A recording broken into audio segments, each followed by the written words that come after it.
Hi, I'm Maureen Blanford. I'm VP of Marketing here at GiveSmart, part of the Community Brands family. Joining me today for the Summer Jam session is our VP of Account Management, Steve Grenyes. Steve, thanks for joining. Hey, Maureen, thanks for having me. Happy to be here. So I've heard you talk a lot with great animation about how important the board member role is and the fact that these folks are really very strategic business leaders, but something happens when they're actually sitting on a board. What is it that changes? Maureen, it's funny. A couple of years ago, I read an interesting quote in Crane, Chicago, where an executive director mentioned, like, we have these unbelievable CEOs and strategic thinkers and accountants and lawyers, and they walk into the boardroom of their nonprofit, and all that expertise somehow gets lost. I think they put a different hat on when they're thinking about the missions and the great things they're doing to support the organizations. And they might sometimes make decisions differently to save some money or cut some expenses, where in their business world or their business life, they're actually looking at, how do I invest in technology or invest in people or invest in process to help create efficiency in my organization and make my business more successful and more profitable. So, one of the things I thought of is, how do we make sure that, I think everyone knows it, but how do you kind of keep it top of mind and refresh it as a reason to say, hey, let me look at my board, let me look who it's made up of, and let me see, what these people are really, really good at in their everyday life, and how can I get them to think that way as they're helping our mission and helping our organization succeed.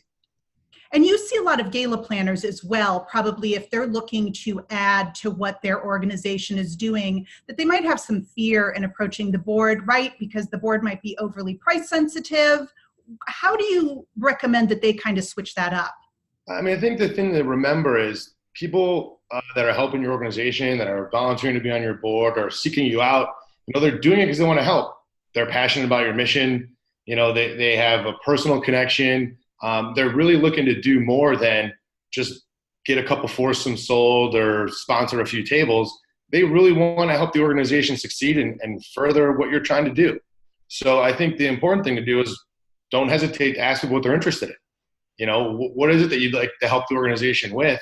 And how can we leverage your expertise, whether it's in law or accounting or, like I said, technology, to help our organization, right? Like if you're a small organization or even an organization that hasn't really looked at your technology, your accounting processes, anything that you're doing, and say, hey, let's have an outsider look at this, that's a really good thing to ask your board members to help you with. It's almost like having a free consultant that is an expert in another world to look at how you're doing things and help make things better. Great. So I know you have some suggestions for how, whether it's gala planners or event directors, can be starting to approach their board differently to really help the organization grow. So let's go through those now. Sure. Yeah, so I think one thing is, again, I mentioned it earlier, is, when you have business leaders or successful lawyers or just people that want to help, make sure that you're leveraging their expertise and that you're measuring what it is that you're trying to do and they're trying to help you with. So, I think everyone says, oh, if we just cut a bunch of costs, that means that we'll have more money to go to the organization, whereas you could be investing in things that will help raise more money at your gala. I kind of laugh jokingly sometimes. If you look at, can we get the lowest priced bar package period and save ourselves $5 a head? Does that maybe cost you, a few dollars you could have raised more throughout the night? Or if you're trying to cut corners with technology and do things the old-fashioned way, did that take up too much time? Did it, make it harder for people to pay you?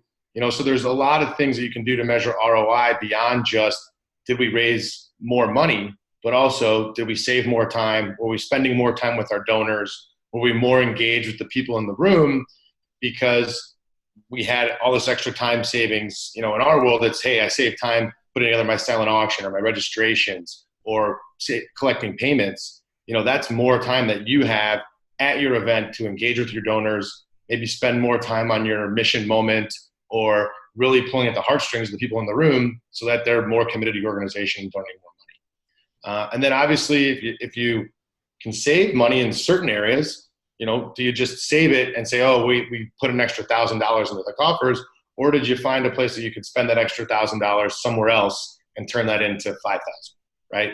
That's a big thing that I see a lot of, is that people want to get involved at a board or on a board, or people want to donate to an organization, they want to see that money work.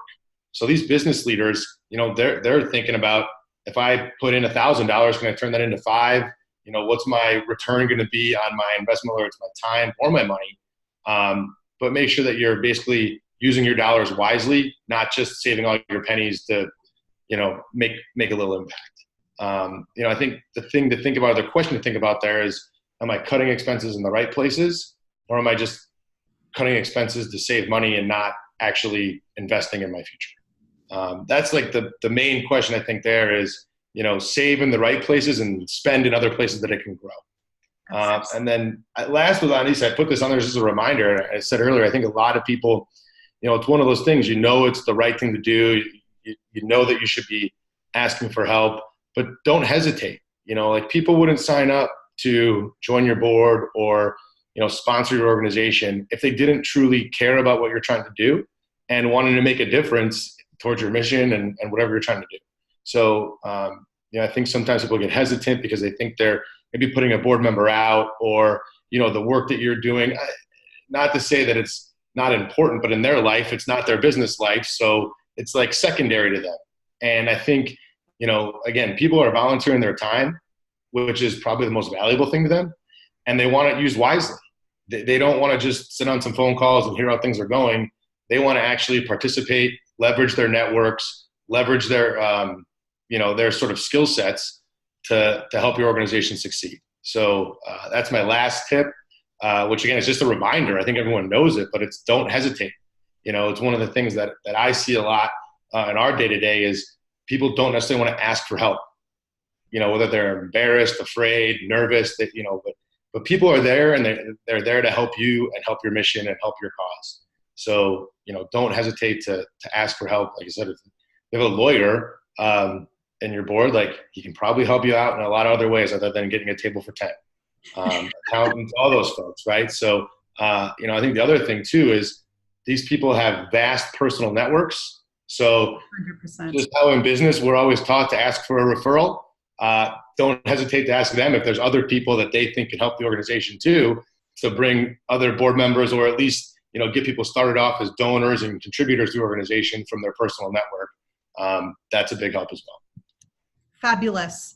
And I can attest to Steve's team. So we're trying to keep these summer jam sessions power packed, but he's got a wealth of knowledge in his team. So none of us, we're all welcoming the questions, and in particular, Steve, if you guys have follow-up questions on how to do this in your world, please don't hesitate to let us know.